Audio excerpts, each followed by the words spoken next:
नमस्कार, एक बार फिर से स्वागत है आपका मेरे इस YouTube channel PG for all में। आइए आज बात करते हैं वेबल प्लान 1945 का। सबसे पहले हम इसके परिदृश्य को समझेंगे कि उस समय क्या स्थिति थी भारत की। उस समय जो भारत के वायसराय थे वो लॉर्ड लिनलिथगो वापस चले गए थे और एक नए वायसराय आए थे भारत में, वो थे लॉर्ड वेबल। उनके सामने जो चुनौती थी वो भारत छोड़ो आंदोलन को कैसे समाप्त करना है, उसके बाद कांग्रेस और मुस्लिम लीग में जो गतिरोध चल रहा था पाकिस्तान को लेके उसको कैसे तोड़ा जाए। साथ ही साथ सुभाष चंद्र बोस जो इंडियन नेशनल आर्मी के साथ भारत पे पूर्वोत्तर क्षेत्रों में आक्रमण करने वाले थे जापान के सहयोग से। उसके अलावा बंगाल में अकाल पड़ा था। ये सारी चुनौतियां थी लॉर्ड वेबल के पास। अब इन सारी चुनौतियों का निराकरण करने के लिए लॉर्ड वेबल ने एक प्लान तैयार करने के बारे में सोचा और वो ब्रिटेन गए और फिर वहां पे मशवरा करने के बाद जब भारत आए तो उन्होंने एक प्रस्ताव लाया जिसको वेबल प्लान के नाम से जाना जाता है। आइए देखते हैं कि इस प्रस्ताव में क्या क्या प्रावधान थे। सबसे पहला प्रावधान था कार्यकारी परिषद में सभी राजनीतिक दल के सदस्य। इसके पूर्व जो कार्यकारी परिषद होती थी उसमें सभी दलों को प्रतिनिधित्व नहीं मिल पाता था, लेकिन इस कार्यकारी परिषद में सभी दलों को प्रतिनिधित्व देने की बात कही गई। उसके अलावा वायसराय एवं सेनापति के अतिरिक्त सभी भारतीय। इससे पूर्व जो कार्यकारी परिषद होती थी उसमें जो सदस्य होते थे वो ब्रिटेन के द्वारा नॉमिनेट किए जाते थे और साथ ही ज्यादातर जो सदस्य होते थे वो ब्रिटेन के ही होते थे। लेकिन इस प्लान के तहत जो सदस्य होंगे वो कमांडर इन चीफ और वायसराय को छोड़ के सारे भारतीय होंगे। विदेश विभाग का प्रभार भारतीय को, जो विदेश विभाग होगा उसका कमान भी भारतीयों को, यानी किसी अन्य देश से हमें व्यापार करना है उसकी भी जिम्मेवारी हम स्वयं लेंगे। हिंदू मुस्लिम सहित अन्य समुदाय को प्रतिनिधित्व, हिंदू मुस्लिम के अलावा जो अन्य समुदाय था दलित सिख ईसाई इन सभी को भी प्रतिनिधित्व देने की बात की गई।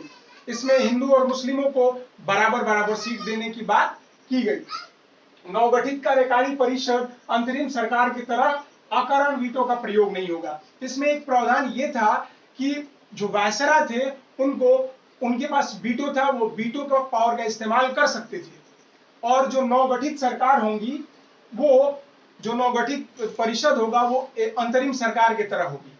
और इसमें यह कहा गया था कि जो वीटो पावर होगा वायसराय के पास वो अकारण इस्तेमाल नहीं किया जाएगा। तो ये प्रावधान था वेबल प्लान का। अब आइए देखते हैं कि इस प्लान का प्रभाव भारतीय राजनीतिक दलों पे क्या पड़ा। सबसे पहले हम मुस्लिम लीग की बात करते हैं। मुस्लिम लीग ने कहा कि जो बराबर सीटें हिंदू और मुस्लिम समुदाय को दी जा रही हैं तो जो मुस्लिम समुदाय के सदस्य जो आएंगे चुन के वो सदस्य हमारे द्वारा नॉमिनेट किए जाएंगे, यानी मुस्लिम सदस्यों को सिर्फ मुस्लिम लीग ही नॉमिनेट करेगी। और इसका कांग्रेस ने विरोध किया। कांग्रेस ने कहा कि हमारे दल में भी मुस्लिम है और मुस्लिमों को हम भी नॉमिनेट कर सकते हैं। तो इन सारी चीजों को लेके कांग्रेस और मुस्लिम लीग में टकराव की स्थिति उत्पन्न हो गई और आइए अंततः जो निष्कर्ष निकला वेबल प्लान का वो फेल हो गया और प्रस्ताव को वापस लेना पड़ा। आइए देखते हैं कुछ महत्वपूर्ण प्रश्न क्या क्या इससे आते हैं, उसके बारे में चर्चा कर लेते हैं एग्जाम पॉइंट ऑफ व्यू से। भारत में संवैधानिक गतिरोध दूर करने के लिए वेबल योजना कब लाई गई? ए 25 जून 1945, बी 14 जुलाई 1945, सी 23 मार्च 1945 और डी 14 जून 1945। जो भी आंसर हो कमेंट में बताएं। अगला क्वेश्चन है, वेबल योजना के समय भारत का वायसराय कौन था? Lord Linlithgow, Lord Wavell, Lord Mountbatten, Lord Cornwallis. ये 4 ऑप्शन है, इसमें से कौन सा आंसर होगा कमेंट करें। भारत में सांप्रदायिक समस्या दूर करने हेतु कौन सी योजना लाई गई? ए राजगोपालचारी योजना, बी वेबल योजना, सी जयप्रकाश योजना, डी माउंटबेटन योजना। तो ये है विकल्प, आप इसके जवाब कमेंट करें।